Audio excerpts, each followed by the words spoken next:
ఏమైందమ్మా? పడుకోకుండా ఏం ఆలోచిస్తున్నావు? అమ్మా ఈరోజు ఏం జరిగిందంటే వీళ్ళమ్మకు వేసి అని మన అమ్మ చెప్పింది. ఇలాంటి వాళ్ళతో ఉంటే చెడిపోతామని మన అమ్మ చెప్పింది. రా వెళ్దాం.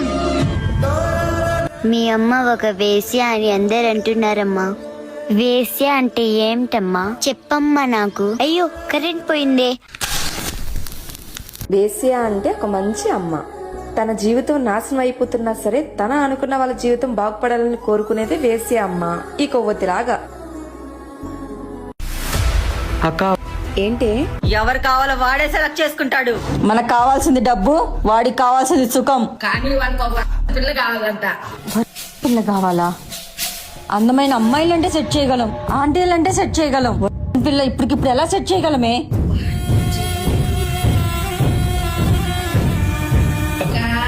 నాకు అదే అనిపిస్తుంది. ఇక నేను చెప్పడం ఎందుకు?